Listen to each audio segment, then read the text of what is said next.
A couple of months ago I started this series where I took the camera out of bounds in each of the maps in Garden Warfare 2 to see what the developers left hiding. Last time we were looking at some Team Vanquish maps, but today I want to take a look at one of the Herbal Assault maps in Garden Warfare 2, which is Zombopolis. What's interesting about this map is it uses a bunch of unused content from Garden Warfare 1, both being Brain Street and the Zomboss boss fight. If you want to see what these are, check out these two videos. With all that covered, I think it's time we take a look at what's hidden inside of Zombopolis. So I think it's best to begin in the plant spawn area because there's quite a lot hidden that we can normally not see in game.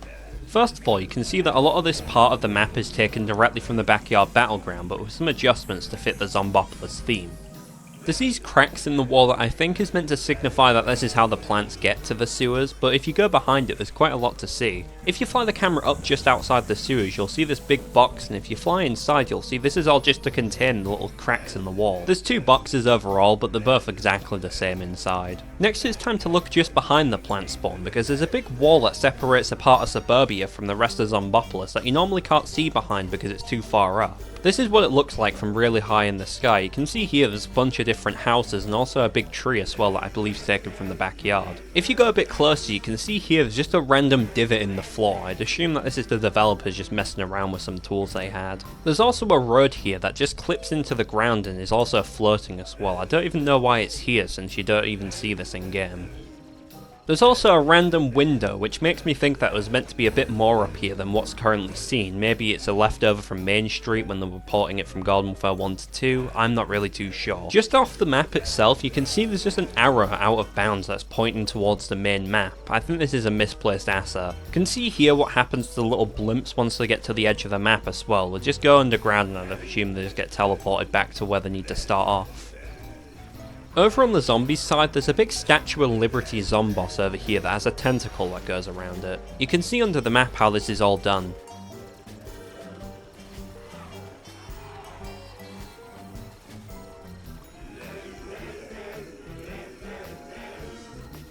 Before we move on to any of the other objectives, I'll show you what the rest of the map looks like when you first load it up on point 1.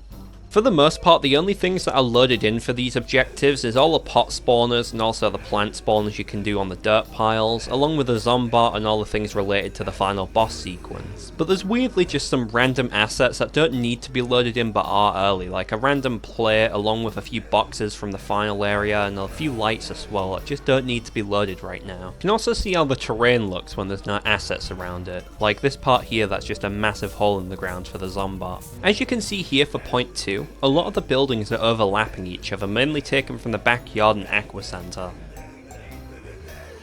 There's also a bunch of roads that just lead to nowhere. This would be quite normal, but most of this stuff just isn't even viewable in the game anyway. You can see as I go a bit further on there's a bunch of cars and stuff placed here. I don't know why they put stuff here considering you can't see it at all in game.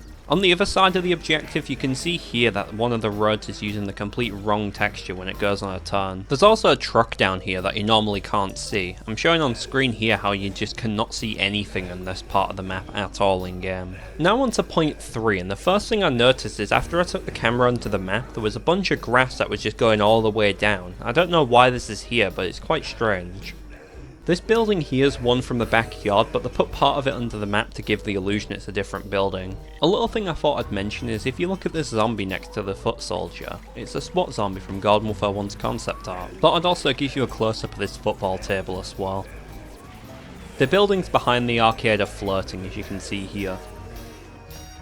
There's a weird pathway just behind the zombie spawn in this area that goes to nowhere. I don't believe this is able to be seen at all in game without maybe using a drone. Part of this building's wall is just completely missing for some reason. So now moving on to point 4. The first thing I noticed here is the crack in the wall is actually a vault to a bank. I never realised this, probably because I don't pay attention to this part much. There wasn't really that much noteworthy about the drone factory, so we're going to move on to the next part. First of all, this is what it looks like when you capture the disco diner, it loads in the final area. But before we take a look at the train site area, we're going to take a look at all of the other objectives that will unload when we start progressing through the map.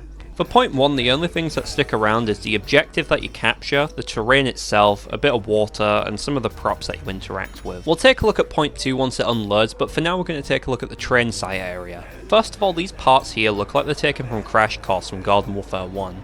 I won't be quite surprised because a lot of the assets around here are directly taken from Crash Course. There's also the Zombot head on the top of a bunch of trash that's quite easy to miss if you're just playing the game normally. It looks quite cool, to be honest. There's a random white plane that's just outside the map that I think is meant to be used to cover up part of the train. Here's a closer look at one of the robots that's on the top of the objective.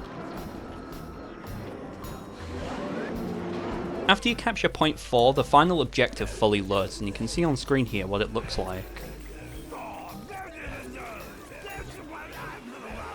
Now we've loaded in the train yard, you can see here how the trains actually function during the objective. They just go across until they hit the edge of the world where they stop, and then they get teleported back into position when they're going to go again.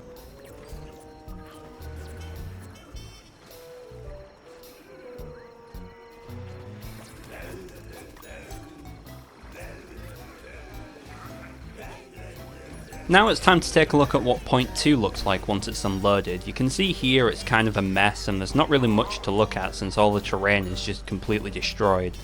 Now it's finally time to take a look at the final boss area in this map, and honestly this is really fun to look around because it is a really well designed objective. The first thing I notice is under the map there's multiple different chairs. I'm pretty sure this is caused by the map not loading in time, so the chairs just fall directly through the world. In my game right now there's multiple different chairs just lying around the main part of the map as well, so I'd assume that this is just a bug where sometimes the chairs aren't going in the place they're meant to go. Now if you take some time to look behind the zombie spawn in the final point, you'll see that there's a bunch of different details just behind you. A lot of these things are really easy to miss if you're just playing the game normally, so it's quite nice to be able to go back and take a look at these things. There's a big piece of glass behind this area, and if you go inside you can see that there's a gravedigger in a pod similar to in Z-Tech Factory. I had no clue that this was here until making this video. On the other side you can also see the chickens from Z-Tech Factory as well. In the middle of the room you've got a table with a chair at the end and then some weird looking zomboss on the wall too. If you go all the way down from where that room is, you'll see the 6 chairs underneath the map that I'm assuming are meant to be in that meeting room. You can't normally see inside this room because of how high up it is, apart from the end cutscene, but you can see here this is what the entire thing looks like. I think there's a lot of chairs missing, so that explains why there's a bunch under the map. Just next to the Zombot you can see there's a cage here which has a Yeti inside, and if you look what he's looking at, you can see that he's playing Garden Warfare 1 on his TV. Considering the fact he's not looking at the screen, he probably went against a bunch of Super Commandos and Toxic Peas. You can see there what a console looks like in the PvZ universe. There's another room not far from the battery area where you can see there's another console setup. Here's a good look at what the room looks like from the inside. Here's a proper look at the big battery that you have to destroy for the objective. It's apparently called the Zombar.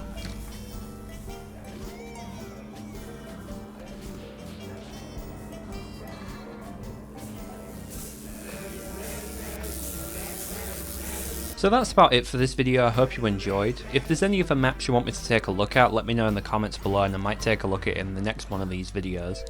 Hope you all enjoyed, and I'll see you all in the next one.